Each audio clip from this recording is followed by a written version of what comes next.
It's time for the Pittsburgh Sports Reporters, an inside look at your teams in your city. Welcome to the Pittsburgh Sports Reporters. It's Monday, June 10th, and I'm David Todd of 970 ESPN.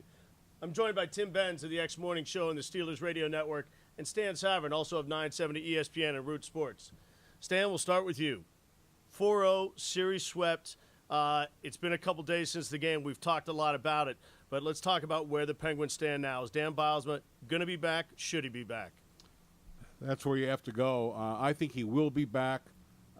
I think that some people are making the mistake of focusing only on what happened in Boston and what happened this year.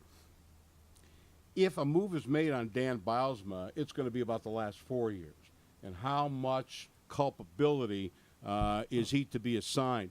I mean, I look at the Boston series, and as bad as it was, as shocking and stunningly awful as it was, I don't know if that's enough to get rid of him, because if they didn't respond to him at all, you'd say he's lost the room. I don't think that's the case. I think, by the way, they came back, there's no explanation for Game 2, but the way they came back in 3 and 4, they could have easily won the game. That's a poor excuse. But they could have, and so they came out and they played, and whatever adjustments they made, they were very active in those 2 games, even Game 1. But the last 4 years, what you have to look at, my guess is that he will be back. My guess is that he will be not asked, but told to make changes on his coaching staff. That'll be painful. I think they need to get a guy in who embraces a different defensive system. This possess the puck thing doesn't cut it in the playoffs. Well, I think they'll keep him, but they're going to go to him and say, we want a defensive-oriented coach to implement a new style defensively. If they keep him, then a lot of the players have to change, because in my mind, he has failed to reach the players as much as he needs to reach them in the postseason. I think if a move is made on Dan Bilesma, it wouldn't be just because of what happened in Boston. It'd be the cumulative effect of failing against underseeded teams repeatedly in the postseason ever since they last won the Cup. And to sort of amplify that, I took a phone call this morning, and actually is a lot more true the more I think about it, that a caller pointed out, I'm getting tired of hearing we need to get to our game. It's sort of like Mike Tomlin saying the standard is the standard. You hear it so much, it just falls on deaf ears after a while, especially when they have failed to get to their game against perceived lesser competition every year in the postseason since they last won the Stanley Cup. I think a move is justified and warranted, especially if you are trying to keep a lot of these components, have them come back, namely Malkin, Letang, and Marc-Andre Fleury. Tim, you say get to your game, and I'll say the same thing. For me, it's the tactical chops. Does Dan have it? We know that he's a good regular season coach. He's gotten it done repeatedly. You look at the Flyer series last year, it's a series from the get-go. The same problem that faced them in Game 1 and 2 faced them in Game 6. They didn't adjust. We can look what happened in the Islanders series. You look what happened in the Boston series.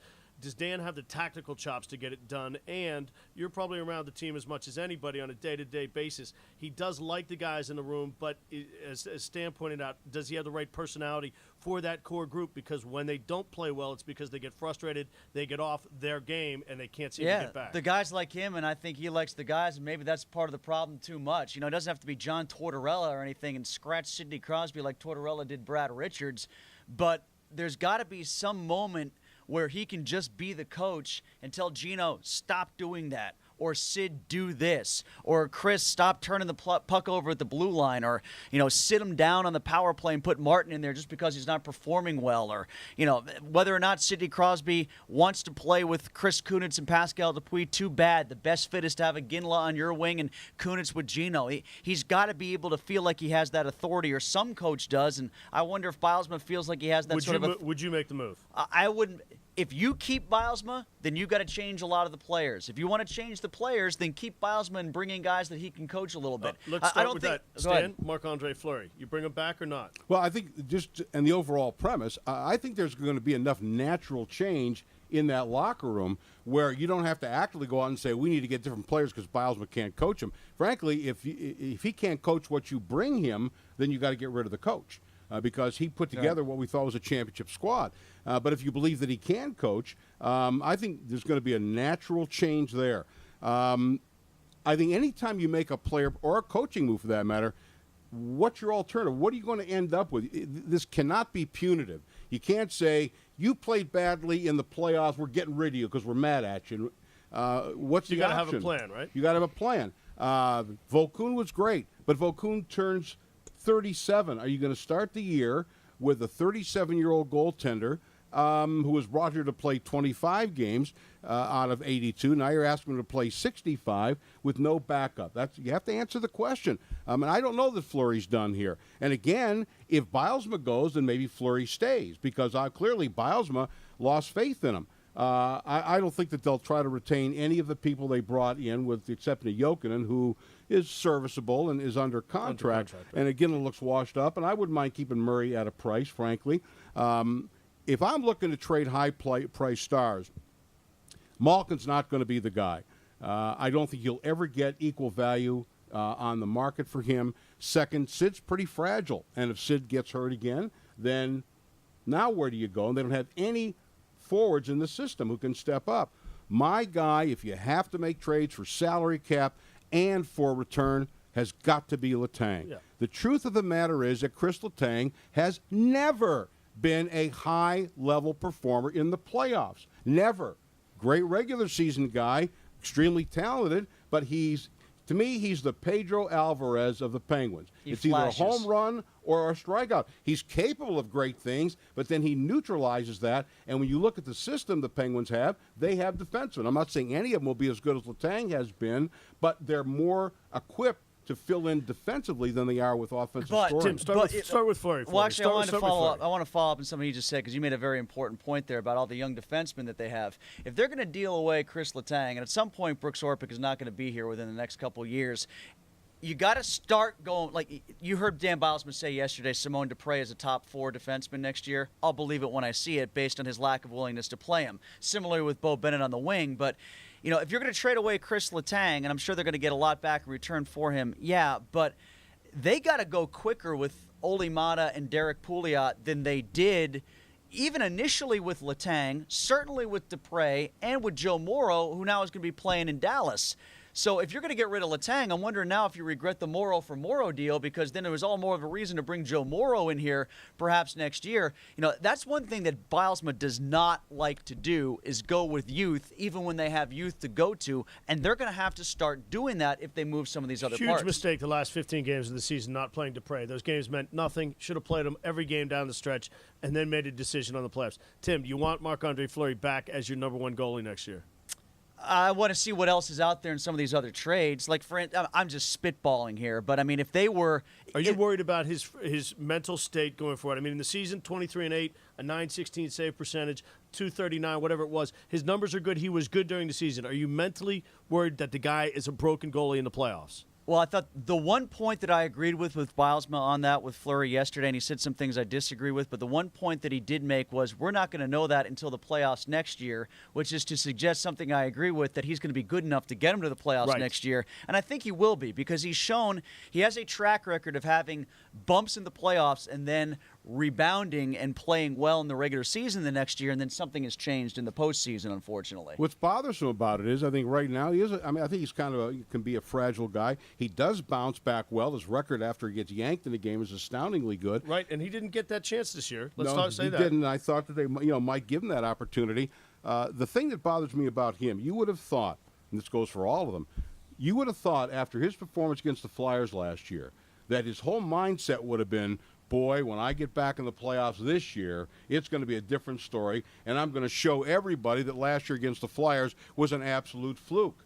Didn't happen, and that tells me that there is something missing there. You would have thought that the players would have had that same mentality after the Flyers, but boy, in that Islanders series, they sure didn't. Bad matchup, I give them that. Opened with a 5-0 shutout. Opened with a 5-0 shutout. He did. But I attribute that, that maybe this isn't fair, but the Islanders were just, they were, first in the playoffs. I mean, and they went on. Look at Boston. They, by all rights, they should not have been there this series. They blew it. Toronto choked. The biggest villain in all this is James Reimer, right? Right. They choked. Well, Tim, Chris Letang, you want him back? You want to move him? What would you? I mean, look, it's all contingent on getting value, but I want to see what the value is. I mean, I also wouldn't mind seeing all these guys stay if a different coach. It's just got to be one of the two, David. They got to figure out what they want. So between we've the given two. Ray Shero a hall pass on all of this. I think generally people thought at the trade deadline he did all the right things. Is there any blame to assign to Ray Shero? I don't see it. It's not some people are focused on the names. They're big names. They were captains. And someone's called my show and said, well, when you stop and look at it, they didn't get the Iginla 5 years ago. Well, no, but that's not how you evaluate it. We didn't expect that. What we did expect was they would fill glaring needs. If you talk to anybody, even during the 15-game winning streak, most of the experts said they're not gritty enough. They're not tough enough. They need an extra, scoring winger. So what did they do? They went out and got Morrow, who was supposed to bring the grit, and they weren't gritty enough. They had a lot of great attributes. They weren't gritty enough. They got Murray. They needed another defenseman, a big, strong, physical guy. By the way, I'll add this. You ain't ever winning a Stanley Cup if Matt Niskanen is on your defense corps. Forget about it. Go ahead. What I was going to say was nobody was complaining about Ray Shero's acquisitions of Morrow, Murray, Iginla, and Jokinen when Sid, Gino, and Letang had 16 and 15 points apiece through 2 rounds. Yep. He assembled a Stanley Cup winner. And I know maybe Bilesma pays the price for that, but I think that lets players off much too easy. Tim, quickly rolling through names of the Dupuis, Cook, the 3 guys that they acquired. If you had to make one the top priority to bring back, is it Pascal Dupuis? Of the 3 guys they acquired, Dupuis, Cook, and Kunitz? And Dupuis, Cook, and the 3 guys they acquired, the 5 unrestricted free agents. Oh, okay. I think Dupuis would be the most important to bring back. Second yes. behind that? Second behind that would probably be I think there's a place for Murray still, actually. I do, too. I might place Iginla above that because they're just weaker at forward than they are on defense. Iginla becomes the most important if they can't keep Dupuis. But again, we don't know. Is he really a third-line guy? He said they're going yesterday. with Bo Bennett next year. You heard the coach say it. Now you just got to believe it. Yeah, well, I think they will. You know what? If all you've got to play is youth, then you play him. Yeah, and we're looking at that. Right. And I think the guy who's going to pay not pay the price for this, but because of cap, and so I think Matt Cook is gone. I don't think he'll be back. If they're going to pay Dupuis. And I'm not advocating this, but I think that the guy who will go, because Adams is affordable. He makes $600,000. Sure. You're not going to get much more than that. Cook, on the other hand, is going to be way over 2, and I think that, unfortunately, he'll be the one to go. Plus, Tim, Adams was their best offensive presence in Boston. he hit the post. Tim, who you like in the finals? I like Chicago. Stan? Chicago in 6 for me. Chicago in 7. Tuesday night, Garrett Cole, #1 prospect for the Pirates, makes his debut. I'm going. How big a deal is it? That's a big deal. I think it's a big deal to see what you have, and especially now with Karsten's being out of the mix again, there's one more potential opportunity for him to find a spot here, especially if somebody else were to go down. Yeah, Stan, they were expecting, they were expecting 20. You think they'll get 30 plus? No. Check the weather first. Yep. I would say around 25, and it is a big deal because, listen, he's the #1 overall draft pick. I remember the first day they finally called up Pedro Alvarez. There was a bump in attendance. People heard so much about him. He was the #2 overall pick. So, yeah, I think it's a big deal. Hey, listen, the Giants haven't performed very well this year, but that's a pretty sticky lineup that Cole will have to navigate. I mean, the question to ask is about attendance.